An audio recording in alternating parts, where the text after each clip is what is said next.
அன்புள்ள மிதுன ராசி அன்பர்களே வணக்கம். இந்த வார ராசி பலன்.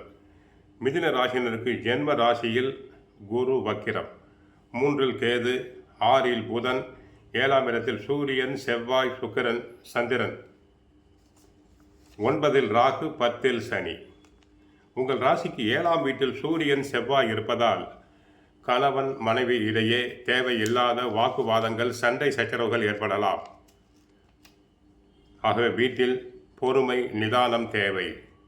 உடன் இருப்பவர்களை அனுசரித்து செல்வதன் மூலமாக ஒரு சில ஆதாயத்தை அடையக்கூடிய வாய்ப்புகள் தங்களுக்கு உண்டு. ஜென்மராசியில் குரு, 10இல் சனி இருப்பதால் சூழ்நிலையை புரிந்து நடந்து கொண்டால் மட்டுமே நிம்மதி பெறுவீர். வியாபாரத்தில் நீங்கள் நினைப்பது ஒன்று, நடப்பது ஒன்றாக இருக்கும். வேலையாட்களை அனுசரித்து செல்வதன் மூலமாக ஒரு சில ஆதாயத்தை அடையக்கூடிய வாய்ப்புகள் உங்களுக்கு உண்டு. தொழில் தொடர்பான முக்கியமான விஷயங்களை பொது வெளியில் தாங்கள் பேசுதல் கூடாது. வேலைக்கு செல்பவர்களுக்கு நல்ல வாய்ப்புகள் கிடைக்கும். மேல் அதிகாரியிடம் வீண் வாக்குவாதங்கள் செய்யாமல் இருப்பது நல்லது. மாணவர்களுக்கு ஞாபக மறதி ஏற்படும். ஆகவே படித்த பாடங்களை நன்றாக எழுதி பார்த்தல் வேண்டும். சிலருக்கு பெண்கள் மூலமாக எதிர்பாராத உதவிகள் கிடைப்பதால் இருக்கக்கூடிய நெருக்கடிகளை சமாளிக்க முடியும். வாரத்தின் இறுதியில் தங்களுக்கு சப்தமஸ்தானத்தில் 4 கிரகங்கள் அமர்கிறது.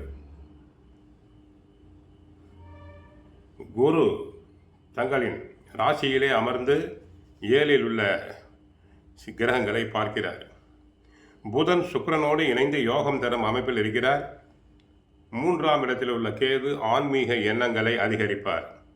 பெரியோரின் ஆசீர்வாதம் உண்டு. எப்படியும் முடிந்துவிடும் என நினைத்த காரியம் விஷயத்தை முடித்து விடுவீர். சுபகாரிய பேச்சுக்கள் நல்ல பலனளிக்கும். பழைய வாகனங்களை கொடுத்துவிட்டு புதிய வாகனத்தை வாங்கலாம். 2ஆம் இடத்தில் சூரியனும் செவ்வாயும் இணைந்திருப்பதால் நண்பர்களாலும் வீட்டிலும் சில தேவையில்லாத வாக்குவாதங்களும் கருத்து வேற்றுமை உண்டாகும். மன அமைதி குறையலாம். பூர்வீக சொத்தில் பிரச்சனை ஏற்படலாம். சிலருக்கு தந்தையாருடன் கருத்து வேறுபாடுகள் வரலாம். ஆடம்பர செலவுகள் ஏற்படும். 22ஆம் தேதி காலை 10:08 முதல் 24ஆம் தேதி இரவு 7:46 வரை சந்திராஷ்டமம் இருப்பதால் அன்றைய தினம் தாங்கள் கவனமாக இருத்தல் வேண்டும். வண்டி வாகனத்தில் செல்லும் போது கவனம் தேவை. சிலருக்கு இஎன்டி ப்ராப்ளம், காது, மூக்கு, தொண்டை பிரச்சனைகள் வரலாம். கோவிலுக்கு சென்றால் மகாவிஷ்ணுவை வழிபடுங்கள். விஷ்ணு சகஸ்ரநாமம் பாராயணம் செய்யுங்கள். மன அமைதி கிடைக்கும். உடல் ஆரோக்கியம் மேம்படும். குடும்பத்தில் கணவன் மனைவி சண்டை சச்சரவுகள் இருக்கக்கூடாது.